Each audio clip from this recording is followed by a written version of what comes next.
walk with me. And as we wander down the crowded street, even if we're shuffling our feet, you make me never want to miss a beat. We're meant to be. And if you lie with me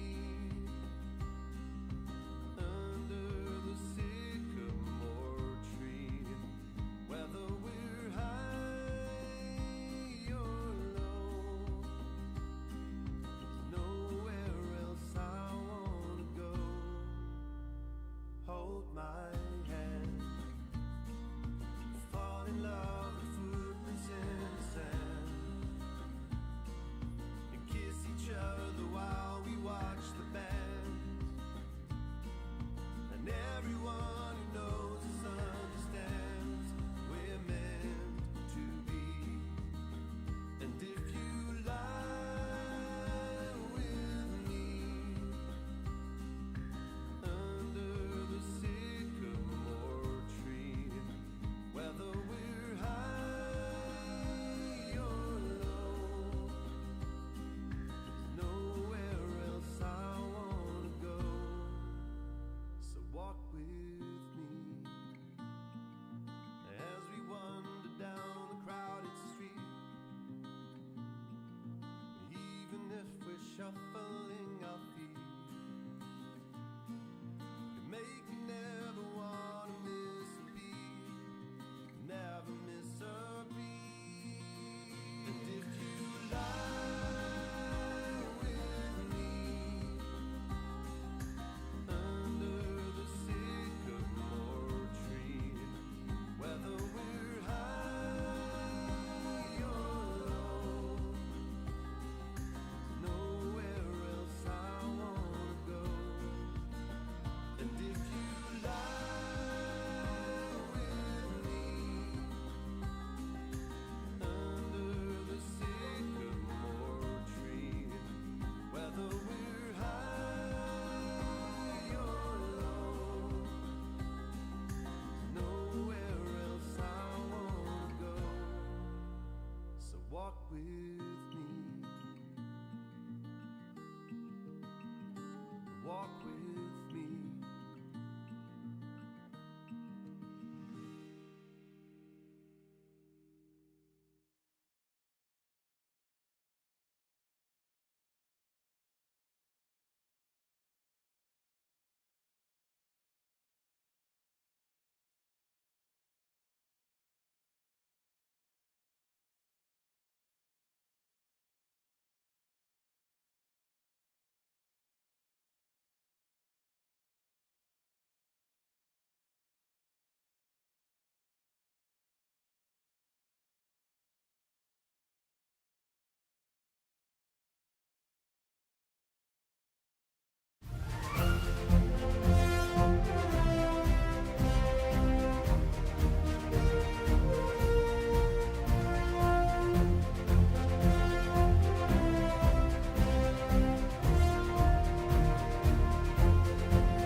All right, good evening, everybody, and welcome to tonight's City of Cedar Falls Committee of the Whole meeting for Monday, February 16th. I will call this meeting to order.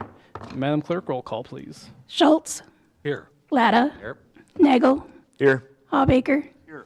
Fairbanks. Here. Chrisman. Here. Dunn. Here. All members present, Mr. Mayor. Thank you, Madam Clerk. And that moves us to item number 1, Met Transit budget request and presentation. And we've got General Manager David Sturch. Thank you, David. Thank you, Mayor Loddig, and City Council meeting council members for this opportunity to speak about Met Transit tonight. I got some slides to go over, kind of tell us who we are and what we do. I think there's a couple new faces on the city council and familiar faces that I used to work with here when I was with Cedar Falls. But our operations at Met Transit is we do the public transportation services for the Waterloo-Cedar Falls area in the fixed route system, and Waterloo-Cedar Falls and Evansdale for our paratransit system. We receive funding through Federal Transit Administration, the DOT, local jurisdictions, and other contracts that we have throughout the city. We are a separate entity. We operate under a 28E agreement between both Waterloo and Cedar Falls, and we are the designated recipient to receive those federal funds for our area. Again, we operate those two types of services. The fixed route services is our traditional public transit that have the routes in Waterloo, Cedar Falls. Those are the bigger buses you see, the Gilligs. And then our paratransit services, those are the door-to-door service for our elderly and ADA passengers that they're not able to utilize the fixed route systems. Either they live too far from the route or they can't get to the route. And again, that's operated in the Waterloo, Cedar Falls, and Evansdale area. Moving along, for our fixed route service, we typically get about 190,000 passengers a year. We operate 7 routes in Waterloo. 1 route in Cedar Falls, it's Route 9, and then 2 routes that are shared in Waterloo, Cedar Falls. That's the University Avenue Rainbow route. We go from Central Transfer to UNI on those 2 streets, and they're opposite routes. So they're the same routes, 6 and 7, but they run in the different directions, opposite directions. And then we have a route that runs out to Hawkeye Community College. You can see our average weekday rides and then Saturday rides.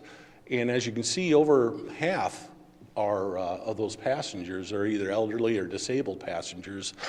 You know, those people that are unable to find the other forms of transportation, they really depend on Met Transit to get around town for that service and their needs. These are just routes split out in Cedar Falls. As you can see, the purple route is Route 9. It starts at the UNI Transportation Center, and it does a loop up to Thunder Ridge Mall, down First Street, and then Main Street, and then back to UNI. That's a 30-minute north loop, and then there's a 30-minute south loop that runs down Main Street to Pinnacle Prairie, the Bluebell area, Western Home, and down around Viking Plaza area, the Walmart and Target area, and then it loops around the industrial park back up to Hudson Road and back to UNI. So that's the Route 9 route. And then the yellow and blue routes are, again, the 6 and 7 routes that run from Waterloo to Cedar Falls. And you can kind of see the routes, the ridership there on those routes, and I'll just kind of give a breakdown real quick on that. Route 9 is, this last year, is roughly just under 14,000 passengers. Route 7 was just over 37,000, and Route 6 was just under 5,000. You can kind of see Route 6 is dipping. I think some more people are taking that Route 7, a little bit more than 6. It does kind of start in different time frames on that, so we try to space that out a little bit. Moving to our paratransit service, typically we have 11 routes during the weekdays. That's 11 buses that are out taking passengers, roughly just under 200 passengers. It could be down to 170 up to 220. You know, that's just an average passenger per weekday. And on Saturdays we run 3 to 4 routes typically. People going to dialysis. Those are kind of the key riders that we have. People going to the doctor's appointments and shopping. Again, those individuals that really don't have other forms of transportation. That's why it's important we want to provide that to everybody. You can kind of see the distribution of rides there in 25. We're just under 19,000 rides in Cedar Falls, and roughly 45 45.5 for the whole year. And then moving along with we just finished a transit study that was going on for about a year and a half, and these were multi forms of different analysis that we looked at as our route restructuring evaluation in Waterloo that we finished in the fall of '24. So we did new changes and route changes in Waterloo. Those service areas did not change much. We did some demographic analysis on that, and it didn't have any negative attributes. It's all positive, provide more service in those areas in Waterloo. We did not do anything in Cedar Falls. We kind of wanted to see what happened with Waterloo, and then maybe down the road we kind of see what we want to do in Cedar Falls. And those are just some options we can look down in the future. We did a fare analysis as part of that plan, and a fleet transition plan. Looked at zero-emission buses. You might see in other towns and cities that they go to electric buses. Some have compressed natural gas, CNG buses. And there's other hydrogen fuel cell buses, which are higher in cost, and it's kind of hard to find hydrogen around here to fuel those buses. But we are looking at some other options that if we want to go to a hybrid electric down the road or a full electric, those are things that we're looking at. And with that, we do have to make some adjustments to our facility in Waterloo, where our buses are stored and serviced. We'd have to make sure that we get the power to the building to fuel or charge our buses down the road. So those are just things that the transit study looked at, and I can share that with the council if they're interested in looking at that. And also we looked at rider and bus stop amenities that we want to make our passengers a little more improvements to their ride with Met Transit. Just looking at our funding sources, I just wanted to kind of compare the last 5 years of what we did and how that funds are split, from FY19 to FY26. You can kind of see that we kind of maintain the same split or percentage of our overall budget in our local government share. Our federal government, our FTA funds kind of had a nice little increase of about 10% in the last 6 years.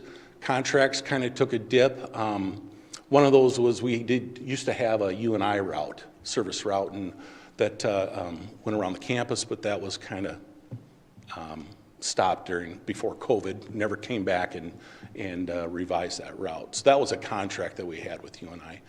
Fare boxes went up a little bit, and our state income from our state transit assistance has a little nice increase in that. So we kind of really try hard to keep the funding for local jurisdictions kind of the same and depend on some of those other revenues for our annual budgets. Stay tuned. We're looking at exploring options for microtransit service as a potential new service in the Waterloo Cedar Falls area, and that could be made up of any type of transit service. It could be a demand response. You call for a schedule, the bus would come pick you up, or they would come meet you at a certain spot near to your house and then take you to your destination. It could be a first and last mile trip to connect you to the route system. Example, we have Route 9 that runs up Hudson Road to Thunder Ridge. I mean, there's people out on Union Road that's pretty far from a route. I mean, that could be a service that would connect those people out in, let's say, Wild Horse Ridge to Route 9, or it's any way we can set it up. So kind of working with the mayors on that, and other groups like Intercog that run the on-board transit, which is more the rural and the county areas. So we don't want to really limit ourselves to provide that service. More people share the funding in the budgets, because you'd have to hire more drivers and more vehicles to run that service. So if there's other partners that we can get, more power to us, with getting that service provided. Additional improvements to, just to kind of improve that passenger experiences. Right now we have our real-time app, the GPS tracker, to find the bus. That could be, on your phone to look at a route and when a bus would be there. It's got stop times.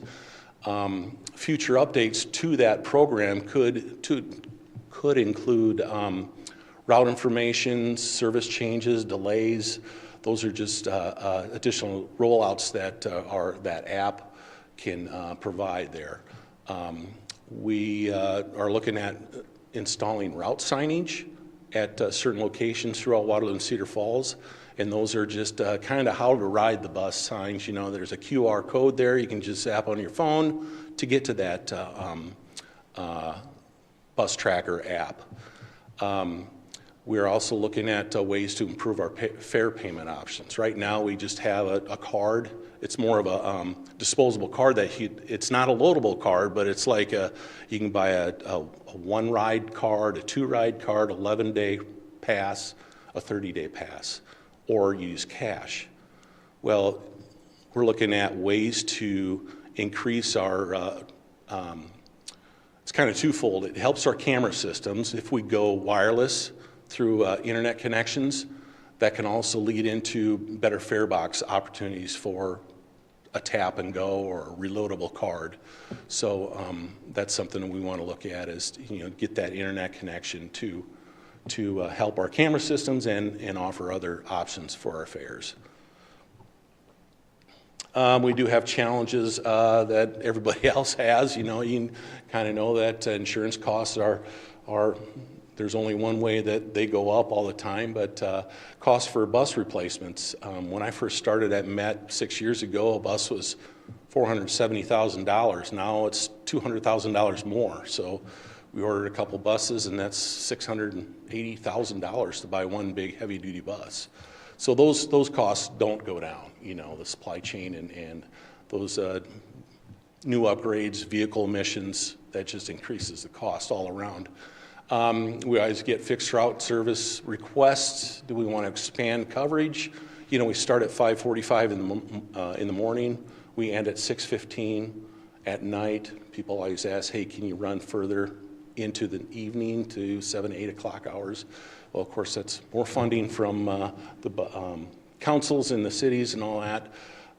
So those are other challenges that we have. And then driver workforce. We have had some difficulties hiring people and keeping drivers, but we're kind of getting to the point where we've got a pretty good roster to run both our services on fixed route and paratransit.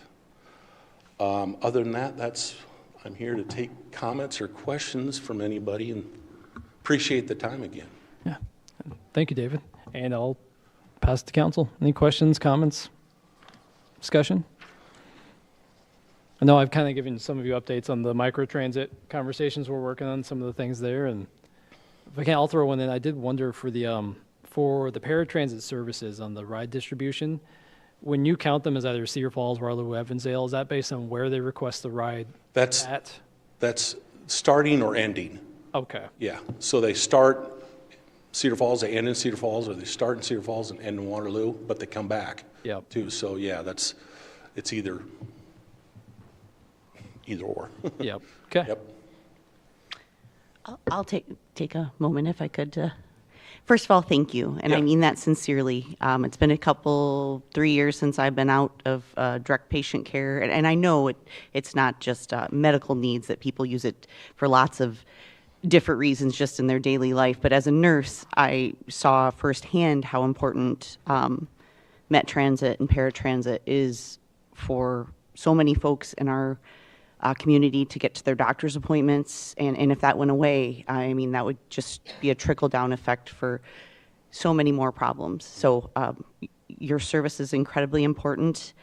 I do appreciate the exploration of the microtransit. I can't even hardly wrap my head around that, so I appreciate all the people that are coming together to work on that.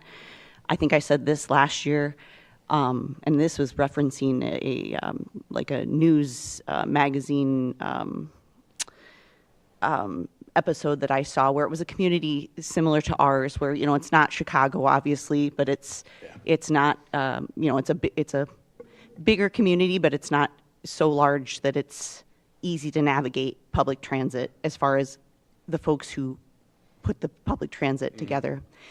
And one of the things that I took away from that, it was about a town who did microtransit, and the take back, or the what I held on from that was they were willing to spend a little more so that more people could be, I shouldn't say a little, to spend more so that more citizens in their community could have the opportunity of using public transit, as opposed to, if sometimes if you don't change, obviously it's there and it's needed, but could you impact a larger amount of population if you invested a little more? And I'm not telling anybody anything they don't already know, but I just wanted to let you know I truly appreciate you folks, and I appreciate the looking to the possibility of change and improvement. So thank you. Well, thank you. I think it's the beauty about it is you can set it up any way you want, really. So that's something that we'll be working towards, and finding partners, finding money to help fund it. You can do anything with enough money. Yeah. Thank you, Counselor. Mr. Mayor. Yeah. Evening, David. Thanks for the presentation. Yeah. Question on your ADA routes. How does the general citizen request that now? Do they contact you directly? And then secondly, what outreach are you doing with either long-term care facilities, different healthcare organizations? Because to Councilmember Dunn's point, that transportation is a huge barrier for any number of the patients that are seen in this community. And a lot of them do have, a TMS benefit through one of the MCOs or anything else that helps kind of cover that. But just kind of curious where you guys fall into that. Well, it kind of starts when someone needs a service. There's an application process that they have to go through, and we approve that. Again, we take a look at barriers or locations. If you're half a mile to a mile from a fixed route and you don't have sidewalks in the neighborhood, and we don't want a wheelchair riding down the middle of the street. So those are factors that we take a look at. And once you're in the system, you call for a ride the day before. And that basically our software called Echo Lane builds those routes for the next day. So it's all run on tablets. We have tablets in each bus. Each of the small, we call them light duty or medium duty buses, the white buses that take those passengers. So those are billed every day.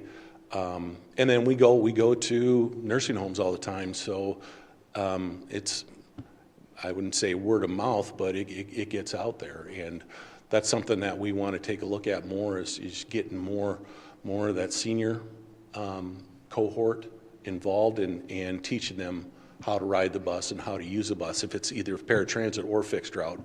And these are factors that come out of, I'm part of a transportation advisory committee that's basically takes a look at those things and figure out how we can bring more riders to us. Appreciate that. Thank you. Thank you, Counselor. I'll speak on behalf of Ms. Benton, that is our UNI liaison. I think I'll ask for her on the UNI route. We've talked about that at least last year or the year before. I don't remember when that got discontinued, but it sure seems like it'd be something that the students could really benefit from, particularly when you're out on Hillcrest and trying to get to the center of campus. What's holding you back from starting that back up? It's just kind of working with UNI to see if they want to bring it back. That route was probably one of the most popular and well-traveled, or had the highest capacity of passengers. These two guys behind me that are managers now, they used to drive those buses, and they just did a nice circle around the campus and tied in Roth and 27th Street and Hillcrest apartments. Again, when I first started, COVID hit in the spring of 2020. And then when that next semester started in the fall of 2020, that's kind of when they paused that service on that. So just maybe for some clarification, that was a line that was funded through the student government. And so I believe when funding was reduced to the student government, they prioritized their funding elsewhere and decided that line could no longer be funded. So I believe it was 100% funded by Yes, the UNI funds. That is to Ms. Benton, who she's not here, Oh, but I thought she showed up, Danny. to in her spirit, if she were here, that is something I asked her as our liaison to maybe do some digging on this, maybe what interest there is from the students, because it did sound like there was the reasons that it dropped out previously. And I think with COVID, student preferences change, and are they going out as often? Aren't they? And so that was something I asked. Maybe she could help get us some feedback on is maybe what's some of that student interest and what, if there was more available today, either the fixed route or micro transit, what would some of that be? To that point, would that be safe to say then that the 15% or so difference that you saw in your contracts, that was a substantial portion of that? Yes, that's where most of it came out of. Okay. If I recall, it was 75 to 90,000, I think, a year No. for that contract. Any other? Yeah, go ahead. Further on that point, I mean, it does seem like a ripe opportunity to sort of revisit a campus route, since you and I just bought, was it Trailside, or they rebranded it Trailside, but, and so a lot of the student body is to the west there, and having to cross Hudson Road. So I think you could re-envision the route, actually cover a broader area and provide a better service to the students. So I hope we can get the interest of you and I. Thank you, Counselor. Any other thoughts, discussion? Good to the cause? All right. Thank you, David, again, team, Thank for you. coming out and giving the presentation. Thanks, Dave. Thanks to you guys. All right, and that moves us to item number 2, fiscal year 27 budget presentation, the exciting part of the night. Just kidding. I was going to clarify a few things, so just so you know, this is kind of to go through the high-level presentation of what's in the proposal. If you remember, at this point, we were just approving the max levy. So this is what would go in the letters to residents as the max levy, so we're looking for direction on that. And then, though, we would have in March, the second meeting in March, we would have plan to have another committee discussion on the actual proposed final levy to kind of look at specifics in there, and then come back in April with what would be a proposed final levy to look at getting approved and sent to the state. So again, today is kind of setting that max to go out. And if there's not any questions, I'll just let Jen jump into it. Okay, thank you, Mayor and Council. So one of the things I just always kind of like to start with is maybe how we've gotten to this point. The budget can be a long process, and we actually still have a process to go yet, but just like to show that you can see November is really when we're starting to collect what departments are interested in for their budget requests. In December, as you know, Council holds goal setting, and we talk about some of those parameters that we'd like to build the budget around. We also have to get our TIF certifications into the county. January is when we bring the CIP. We talk about the CIP, get that approved by you guys to know how that might affect the budget. And then we're in February, where we are right now. So we're doing, just like the mayor said, having a session tonight that talks about what we want to put for that max rate to go in the letters that will go out in March that the county sends. In April, we'll have 2 hearings. We're required to have 2 hearings now. One is has to be at a special time. It can't be during a regular council meeting.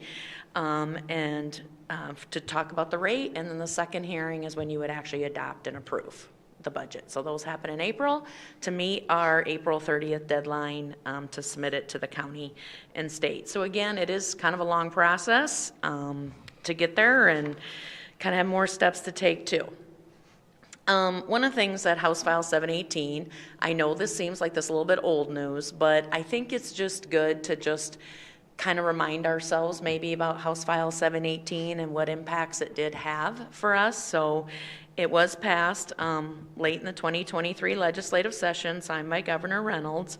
It did then immediately have effect starting with the city's FY25 budget and continues into the FY27 budget, which is what we're talking about tonight. FY27, and just a reminder to everybody, when we say FY27, that means July 1st of 2026 through June 30th, 2027.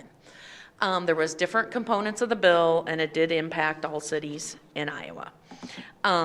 Part of that bill was eliminated certain levies, the library and band levy. That was approximately $600,000 that the city had to support those activities. Also, from FY25 to FY28, the new combined general fund levy would have to be reduced based on the city's growth for those fiscal years. So in FY25, we came to you to talk about we have to reduce our rate from 839 to 822. And you may recall that 839 was our 810 general levy plus our 27 cents for the library plus the 2 cents for the band. So it was really that combined levy of 839. Had to go down to 822 per House File 718.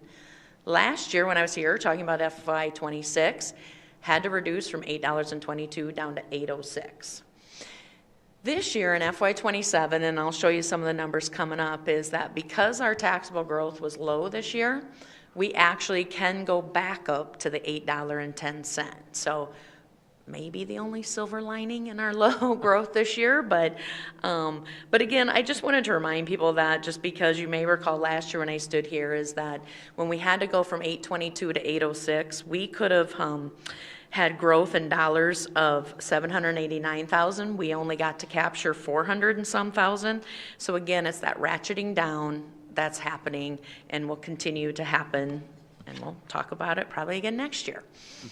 So just, and of course, why we're always interested in that general fund levy is because we like to show what is that the general fund pays.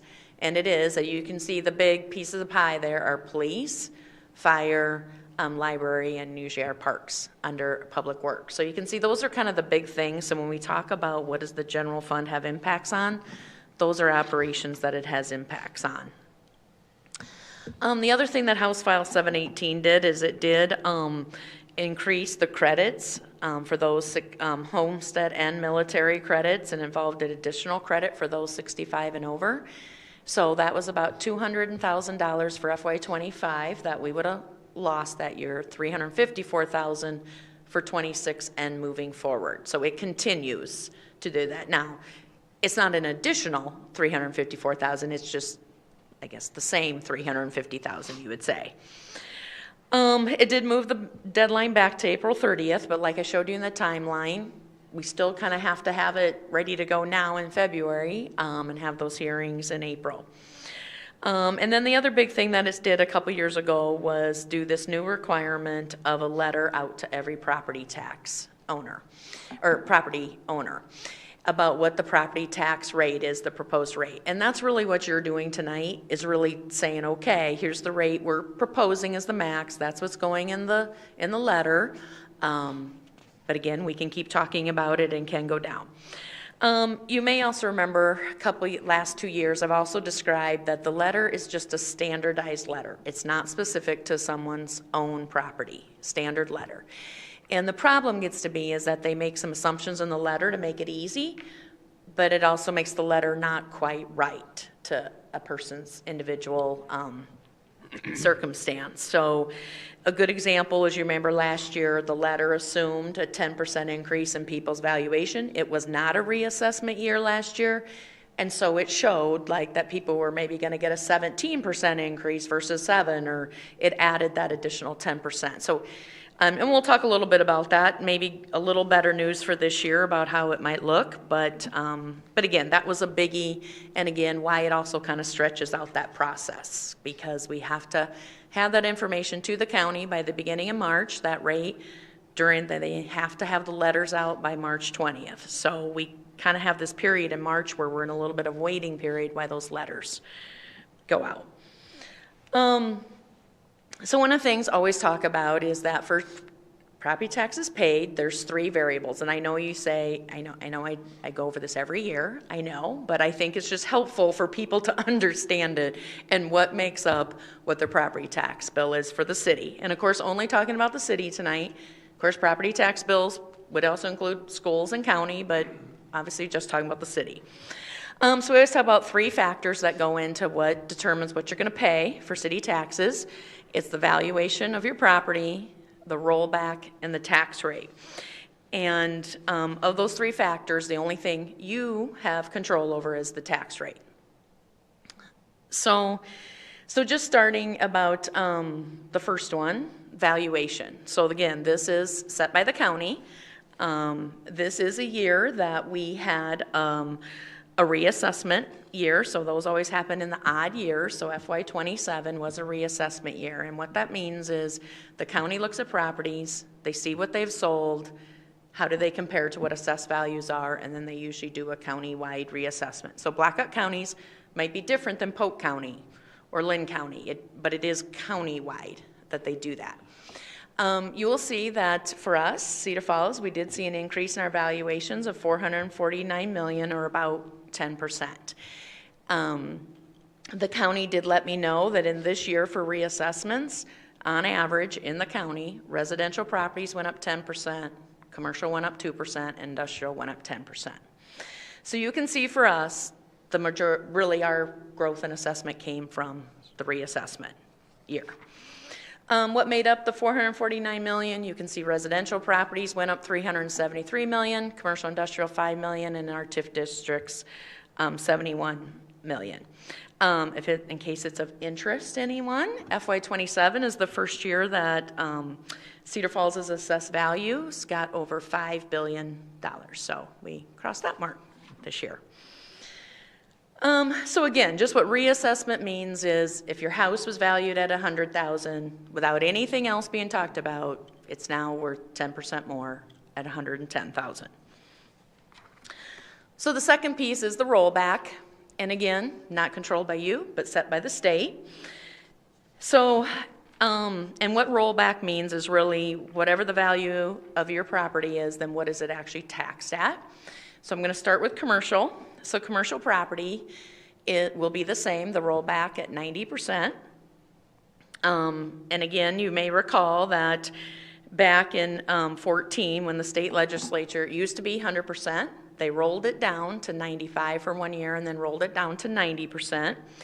But they also said at the time they were going to backfill that lost revenue.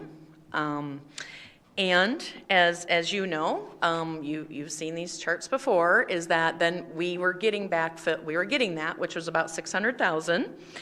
And they only guaranteed it after FY17, the backfilled was not guaranteed any longer. And then they decided to phase it out. So starting in FY23, we're in an 8-year phase out. So every year we lose about $60,000 to $80,000 every year, and that backfill being phased out. By the time we get to FY30, it will be zero. So we had $600,000, it's being phased out to zero. Now, one of the things that you know that we do is that we always say whatever the backfill amount is, we're going to spend that on a one-time capital project. And we've done that from the start with backfill because we probably knew it was going to go away at some point, and we didn't want to rely on it for operating costs. So we, as you know, as part of your goal setting and your policies, is to use that backfill dollar for capital projects, one-time capital projects. So, and I just mentioned about how much we lose. So I know it might be hard to see the numbers, but so for FY26 last year, we got about $328,000. We're down to about $269,000 now for the backfill that we'll be collecting. The other thing is, in 23, is they also created what they call the Business Property Tax Reimbursement, House File 2552. And what it did for commercial and industrial was now say the first $150,000 of value is taxed like a residential. So again, looking back at those charts, when you think about commercial industrial are taxed at 90%, but the first $150,000 is now taxed at what a residential is, not at 90%. So that's a loss to us, but the state said they would backfill those amounts, so they kind of call it backfill 2.0. And so right now, that's at $330,000. FY27 is the 4th year for that credit in the backfill. As of right now, we still get it. So that's a little bit about commercial industrial. Residential, the one that we probably tend to be a little more interested in Cedar Falls, because we're so highly residential, you'll kind of see where it goes up and down. So the rollback factor for FY27 is going down from 47.43 to 44.53. So you can see it's probably the lowest it's been. Is that 44 number. So it did decrease from last year. You know, as you can see, it kind of goes up and down, up and down. And when residential goes down, the tax burden shift goes over to industrial and commercial at that point. And again, why we're always interested is Cedar Falls is about 74% residential. You may recall, you see that big dip there in 25. So 2 years ago when I was standing here, that rollback, that was the largest decrease in the rollback since 1979. So we really saw a significant decrease in the rollback 2 years ago. So we finally get to the part, I guess, that you guys have control over, the tax rate. So right now, what's being proposed tonight is a rate of, it's currently at $12.20. We're proposing the $12.29, so it does go up slightly, about 9 cents, which is actually a little less than 1%, that it's going up. And so again, this is that rate that will be in the letters. You may wonder, sometimes people are interested, how does that compare? When you look at the top 20 cities in Iowa, you can see that we're about the 6th lowest there at the $12.20. I always kind of find it interesting because I feel like the one right next to us below us is like $2 less than us, and the one above us is about $1 more than us. So it's not like we're like real close with someone else. We're kind of like stuck between those two.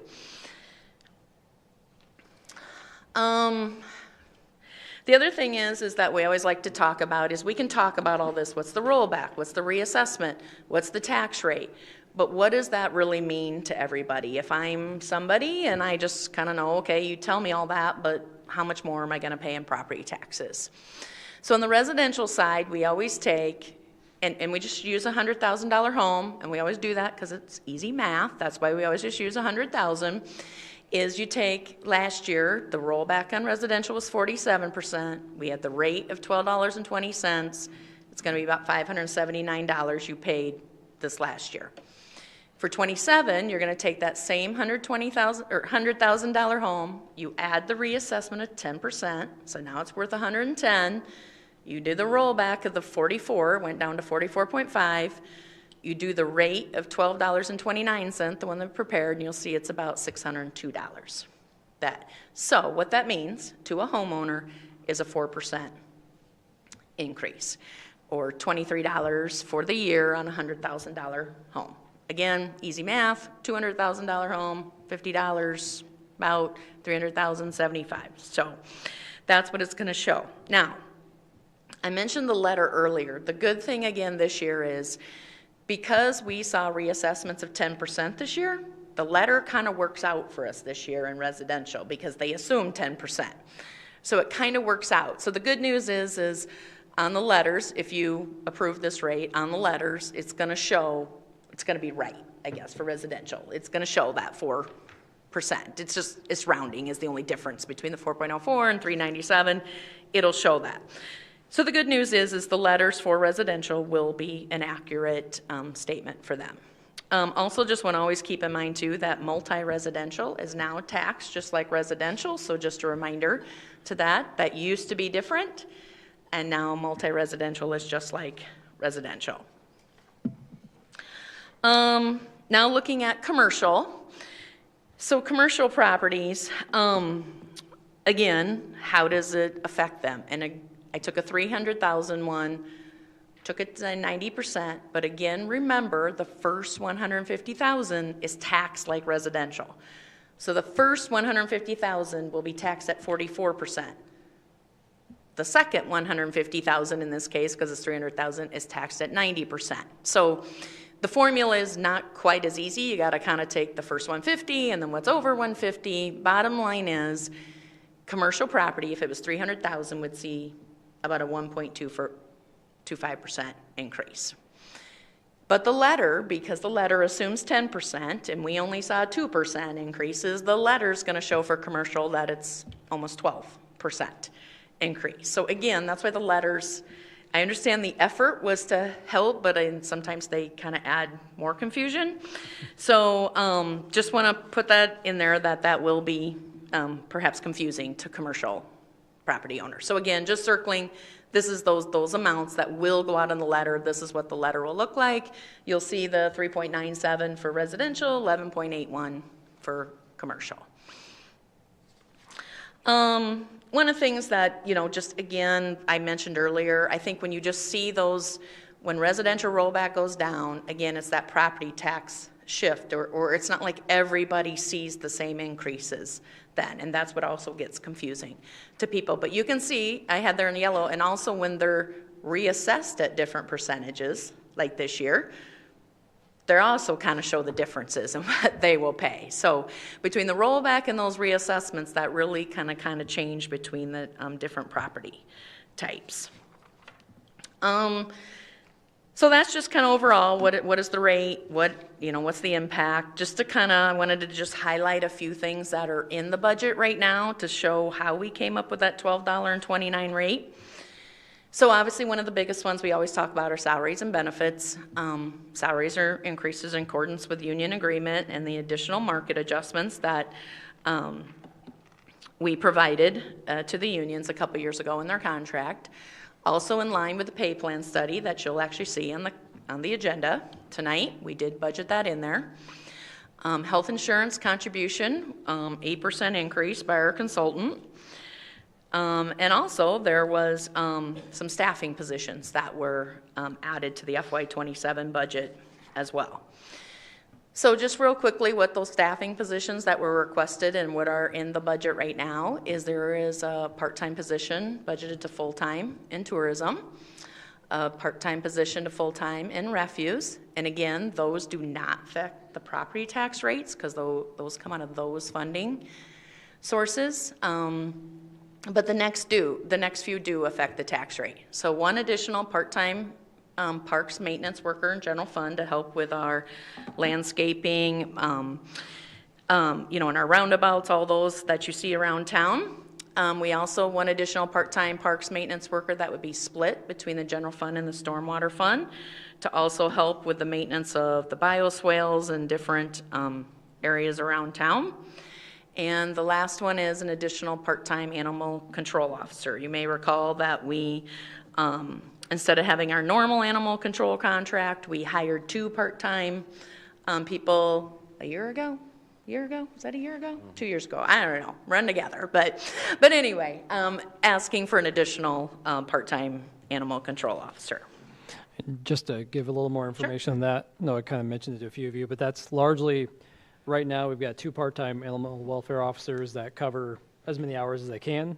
We're covering, Director Burry, correct me if I get any of my numbers wrong, about 50% of all animal calls are currently being covered in those hours. So about 50% of them are still falling on the public safety team when there's no animal welfare officer on duty. So this would really help give more hours that are covered by an animal welfare officer versus the public safety team covering them. Is that accurate? Well said. Yep, with 2 people at 29 hours a week, you can only cover so many hours of the week since we're out there 24 hours a day, and so we're trying to expand that coverage, help cover the weekends a little better. So a third person is one of the solutions. Thank you, Director.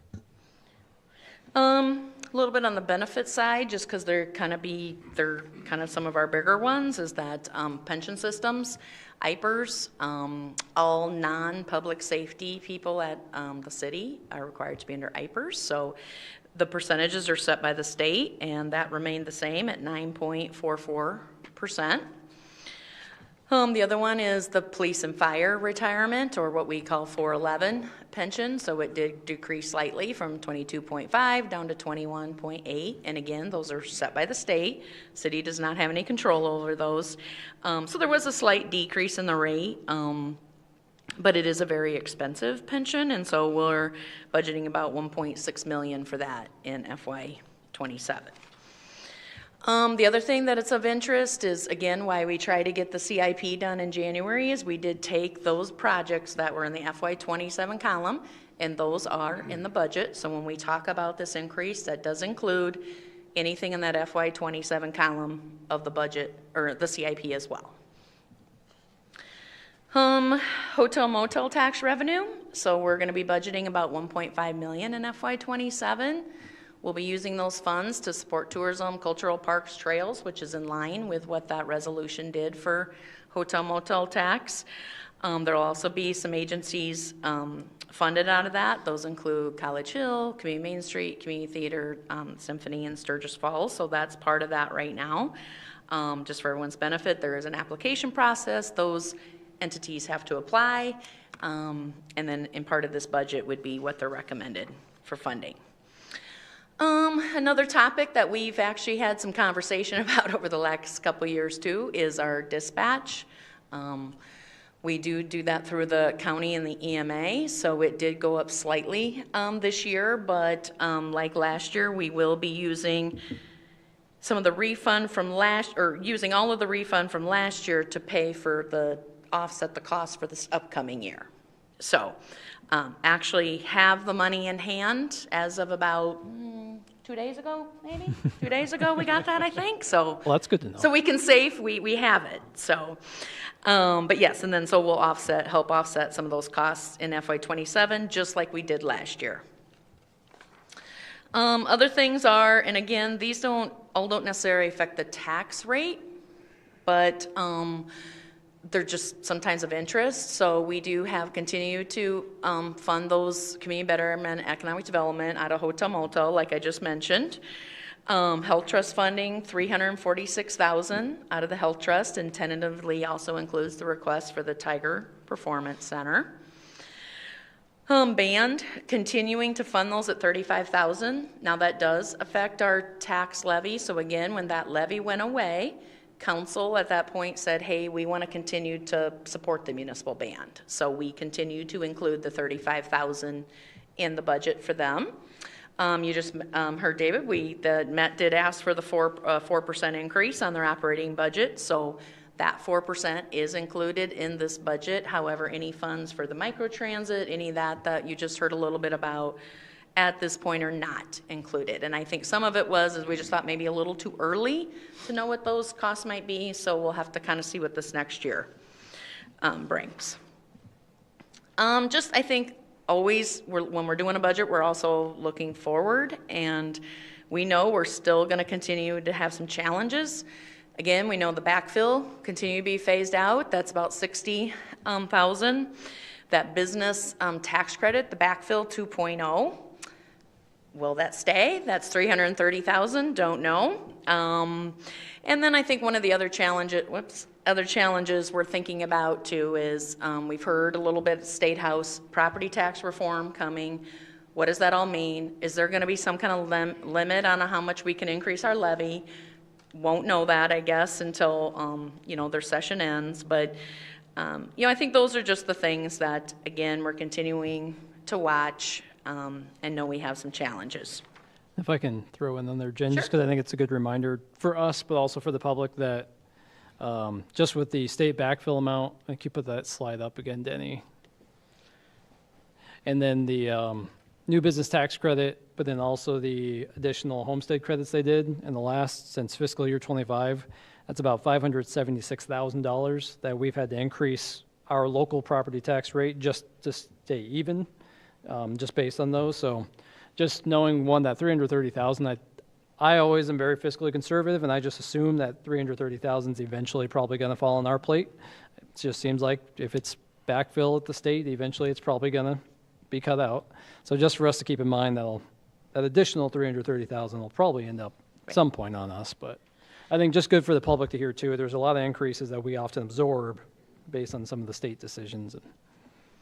And I should point out too, Mayor, that right now that $330,000 we are using for operations. We're not setting that aside for capital like we did with the original backfill. So again, potentially something that the council may want to talk about in policy decisions is, do we want to keep relying on that, or do we want to do the same thing with that?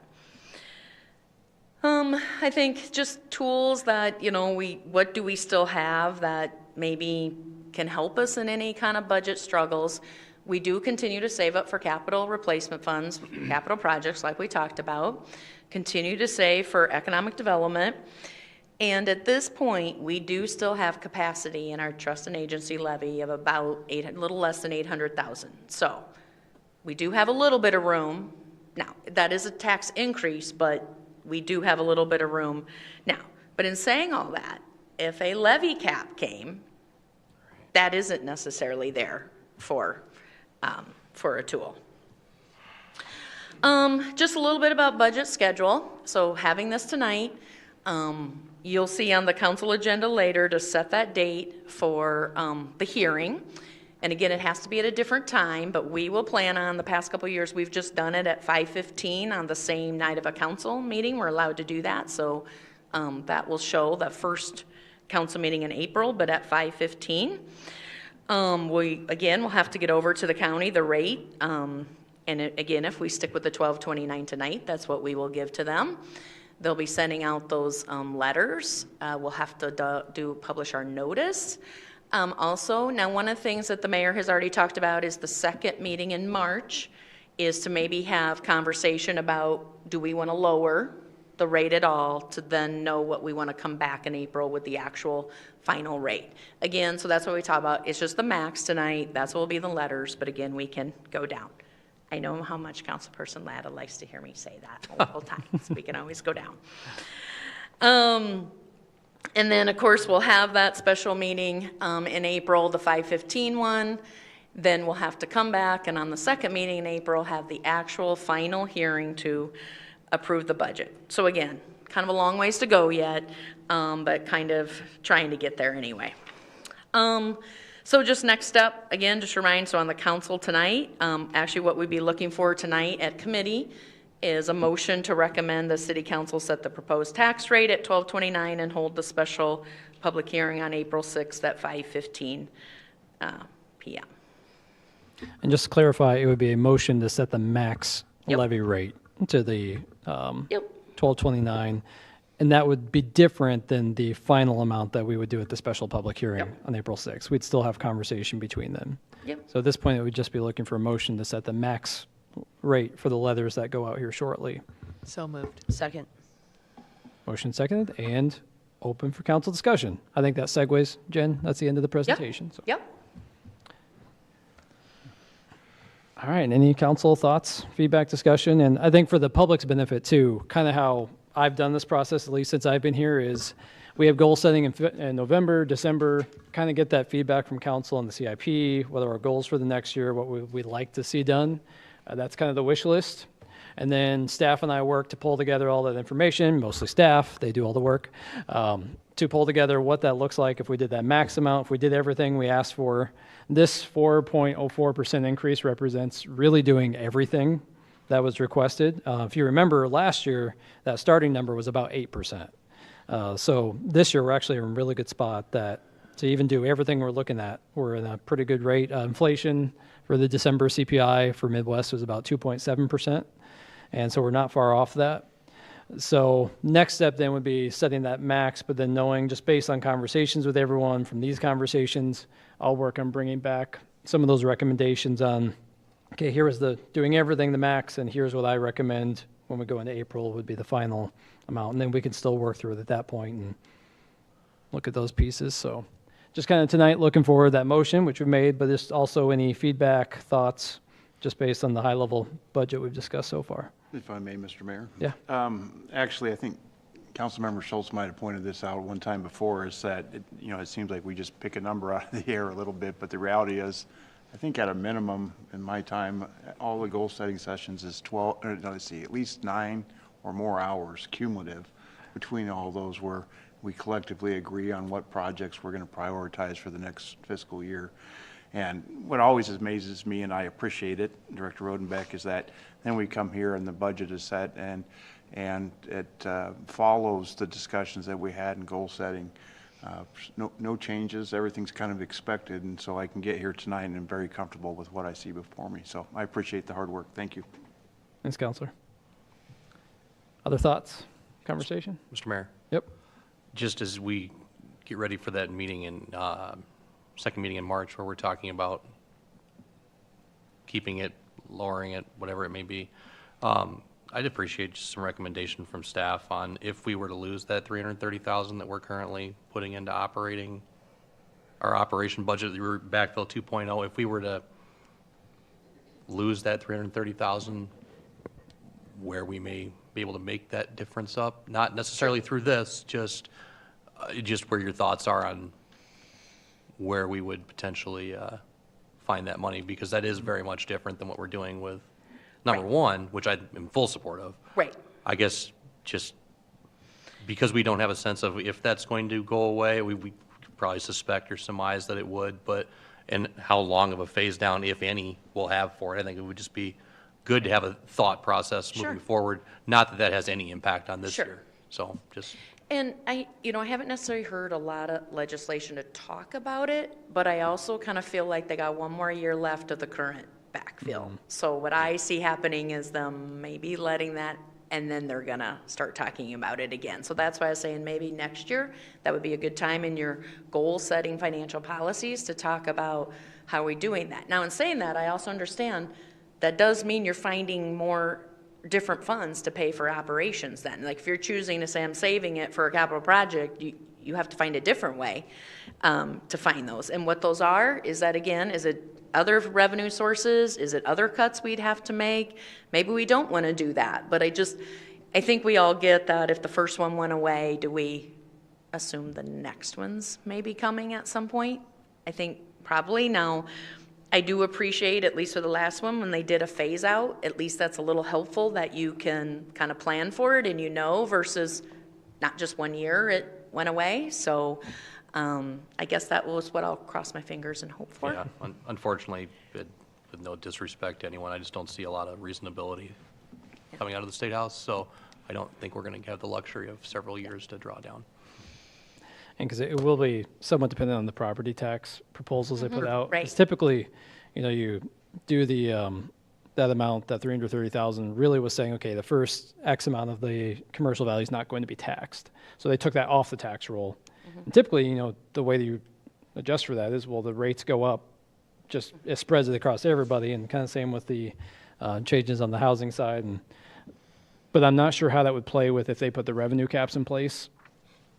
Typically, well, your revenue would actually stay the same if you did that. So I don't know. So we'll have to see, one, where that goes with the property tax proposals, because there's a lot of moving parts in those things. And I don't think we've really seen any updates recently on any specific information about where that's going to. So they just got through the first funnel, or they're just getting to the first funnel. Right. The property tax discussions are excluded from that. Those don't have to be in the funnel process. So I think that's kind of coming later.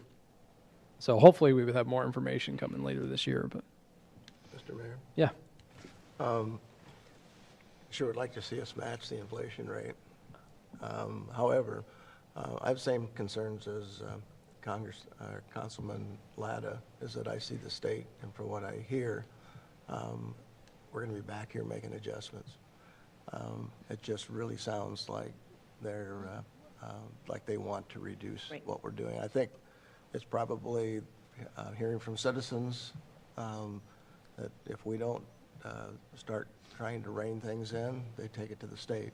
Whether that's good, bad, or indifferent, it's just kind of a fact. But I don't mind approving the rate, but I assume that we're going to make adjustments. Sure. Thank you, Counselor. Any other thoughts, conversation from council at this time?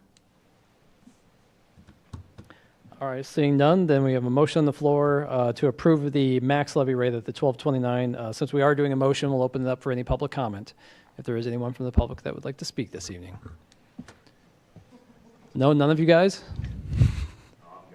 I thought that's what you were here for, just I thought that's why Dave stayed. Want to get in front of us again.